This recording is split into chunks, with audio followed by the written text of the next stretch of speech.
하나님 말씀 사무엘상 21장 10절에서 15절 말씀입니다. 그날에 다윗이 사울을 두려워하여 일어나 도망하여 가드 왕 아기스에게로 가니 아기스의 신하들이 아기스에게 말하되 이는 그 땅의 왕 다윗이 아니니까.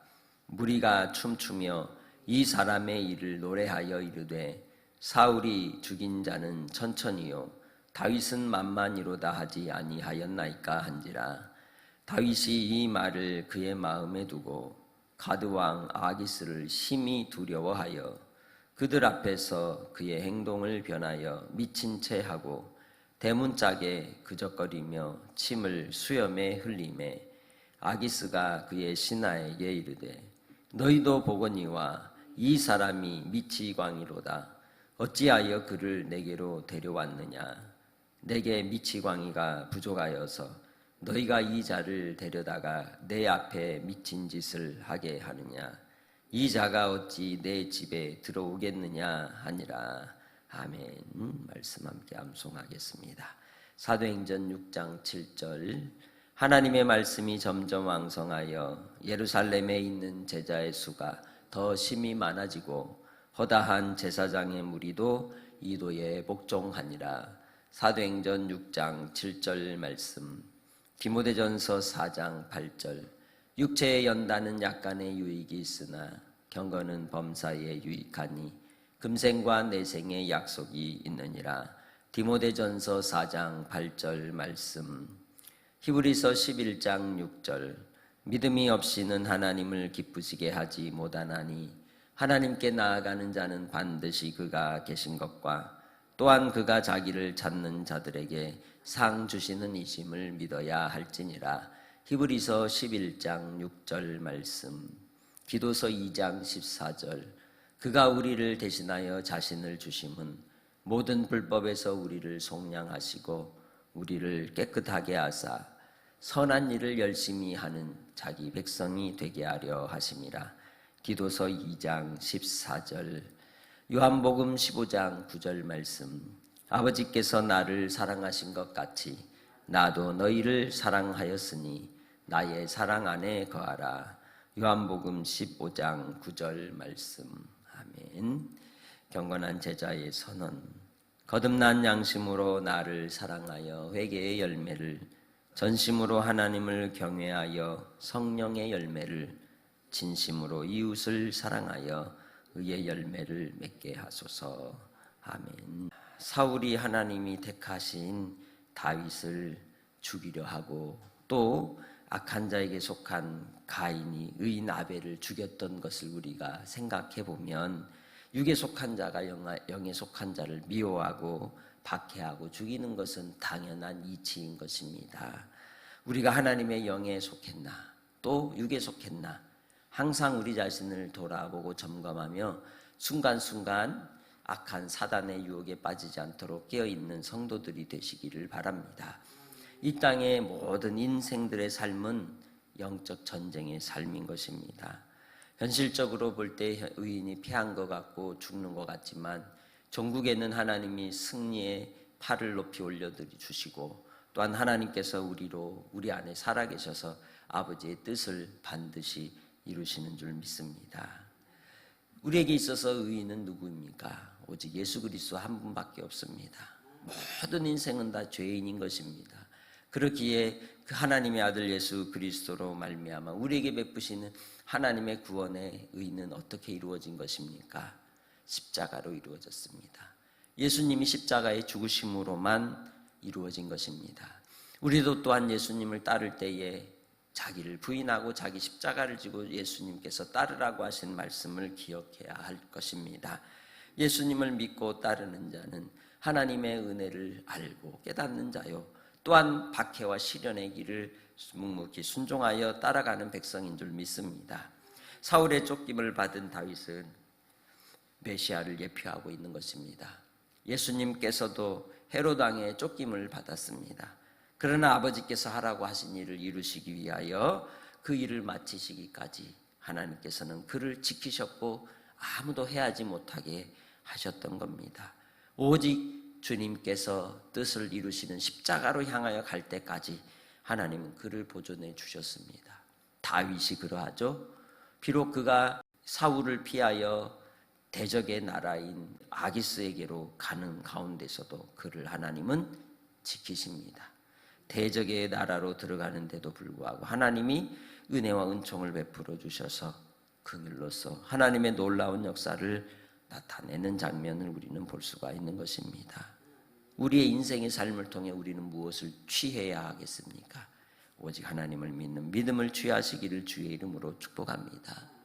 그러나 그가 이 환난의 때를 직면한 상태에서 그는 마음에 평강이 있었을까요? 본문을 보면 전혀 그렇지 않습니다. 인간의 심리적인 상태는 변함이 없는 것입니다. 그도 여전히 두려움이 있고 공포가 있고 또 이 상황을 어떻게 해야 될지 하는 그러한 마음에 무서움이 가득했을 것입니다. 피하려고 피했는데 그것이 곧 호랑이 굴이 되고 말았고 올가미에 잡히고만 새가 되고 만 것이죠. 그런 상황에서도 그는 정신을 차리고 그의 기지를 발휘합니다. 곧 미친 척하는 것이죠. 침을 흘리고 몸을 비비꼬면서 눈을 흰자를 보이며 그렇게 이제 아기스의 왕을 속이고자 절체절명의 상황에서 그렇게 몸을 완전히 하나님께 의탁하며 던지는 것이죠. 그때 하나님께서 이 아기스의 마음을 돌이켜 판단력을 흐리게 하시고 분별하고 자세히 확인하지 않고 그저 보는 행동만 보고 우리 내 곁에 미친놈이 한둘이 아닌데 이놈까지 이렇게 내 곁에 두려고 하느냐고 꾸짖으면서 당장 쫓아내라고 하는 모습을 보게 됩니다. 그들에게는 철천지 원수죠. 골리앗을 죽인 그러한 원수였기 때문입니다. 그럼에도 불구하고 하나님께서는 이 다윗을 그곳에서 하나님의 은총을 잊게 하사 살 길을 열으시고 은혜와 은총을 베푸신 줄 믿습니다. 하나님께서 우리로 말미암아 주신 은혜와 사랑을 생각해 보십시오. 내가 환난의 때를 지날 때 얼마나 많은 인생 속에서 이리 굴리고 저리 굴리고 잔머리를 써보고 그 상황을 모면하기 위해 몸부림을 쳤던 얼마나 많은 때가 있었습니까? 그때마다 하나님이 우리의 기지를 발휘하게 하시고 지혜를 주셔서 모면하게 하시고 따라오게 하시고 나아가게 하시고 또한 상대방의 눈을 가리우게도 하시고 넘어가게 하시는 하나님의 은혜를 생각해 보십시오. 사람들이 볼 때는 손가락질 할 수도 있으나 하나님이 보실 때는 하나님의 은총과 은혜로 말미암아 그 길을 지나가게 하신 선하심인 줄 믿습니다. 그래서 다윗은 시편 34편을 통해 신앙의 고백으로 하나님께 드리셨던 그 고백을 우리가 볼 수가 있습니다. 오직 하나님만을 찬양하며 하나님의 이름을 내 입술에서 그치지 않고 고백하며 높이겠다고 이야기를 합니다. 하나님을 간절히 찾고 찾을 때에 주께서 응답해 주셔서 내게 두려움에서 나를 건져내셨다고 이야기하지 않습니까? 하나님을 찾았던 겁니다. 하나님, 이 순간 내가 어떻게 해야 됩니까? 이제 난 죽었습니다. 그런데 그 순간에도 그가 마음에 두었던 그러한 고백이 있었죠. 그들의 입술에서 나온 단어 중에 아주 중요한 그러한 문장은 마음에 두었습니다. 그게 뭡니까? 사울이 죽인 자는 천천히요, 다윗은 만만히로다. 할렐루야. 그 원수들에게서 들리는 음성이 그냥 흘려 들리는 소리가 아니었던 겁니다. 나는 그냥 넘어갈 사람이 아니구나. 하나님께서 나에게 기름 부으셨던 사무엘 선지자의 그 순간이 그에게 기억이 났을 것입니다. 그리고 그가 이 골리앗과 싸워 승리했던 그 순간이 주마등처럼 지나갔을 것입니다. 그리고 사울 왕으로부터 그가 천부장으로 임명을 받고 백성들을 출입하면서 하나님의 행하신 놀라운 일들을 순간순간 스치며 나아갔을 겁니다. 그리고 사울 왕이 자기를 왜 그렇게도 미워하고 죽이려 하는지 그 뜻이, 그 마음, 그 생각이 순간 스치며 지나갔을 것입니다. 그래서 12절에 다윗이 이 말을 그의 마음에 두었다라고 얘기하는 겁니다. 하나님 아버지 앞에서 우리는 어느 순간순간 던져지는 어느 말들과 또 모든 것 속에서 하나님의 뜻을 붙드시기를 바랍니다. 내가 그 말로 인해 상처를 입으면 내게는 불신앙이 되지만 하나님께서 주신 은혜를 생각하고 그 말씀을 새롭게 해석하고 내게 적용하면 복이 되는 겁니다. 다윗은 이 두려움의 공포 속에서도 하나님께 부르짖어 찾고 구하며 순간순간을 하나님께 의탁하였기에 그 두려움 속에서도 미친 채 연기를 하며 모면하는 은혜를 입게 된 것입니다. 오늘 우리는 주님 안에서 한날의 삶 속에 주님을 예배하는 예배자로 나아갈 것입니다.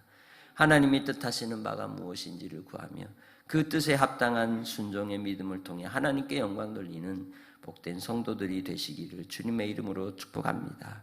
예수 그리스도께서는 우리로 이제는 옛사람의 생명으로 살지 말라고 하십니다. 하늘에서 난 새 생명으로 살아갈 것을 우리에게 권고하십니다. 곧 십자가로 말미암아 우리에게 주신 영생의 부활의 생명인 것입니다. 내가 믿음으로 사는 자들은 죽어도 살겠고 살아서 믿는 자는 영원히 죽지 않는 부활의 신앙으로 오늘도 주님 안에서 우리가 살아갈 때에 옛사람의 습관으로 판단하고 생각하며 살아가는 것이 아니라 예수 그리스도 안에서 거듭난 새 생명의 능력으로 하나님을 기쁘시게 하며 복된 은혜와 은총을 따라 하나님만을 바라보고 믿음으로 나아가는 주의 백성들이 되시기를 주님의 이름으로 축복합니다. 하나님 아버지, 우리는 과연 어디에서 어디로 향하여 가고 있습니까? 믿음을 따라 나아가는 복된 신앙의 삶을 통하여 하나님을 만나기 원합니다. 주님을 목도하기 원합니다. 오늘도 사랑하는 주의 백성들 하나님께 간절히 구하고 찾고 두드리는 그 부르짖음을 들으시고 하나님의 뜻을 마음에 두고 순종함으로 하나님의 영광을 보게 하옵소서. 순간순간 인생의 곤고함과 환난 가운데 있는 영혼들에게 아버지 하나님을 믿는 믿음 안에 온전히 붙잡힌 바 되게 하사 담대하게 하시고 영적 전쟁 속에 믿음으로 선한 승리가 있게 하옵소서. 오늘도 아버지 앞에 복된 주일로 우리 자신을 드립니다. 마음과 뜻과 힘과 정성 다하여 하나님께 나아갈 때 주께서 역사하여 주옵소서. 은총을 베푸시옵소서. 감사하고 예수님의 이름으로 기도합니다. 아멘.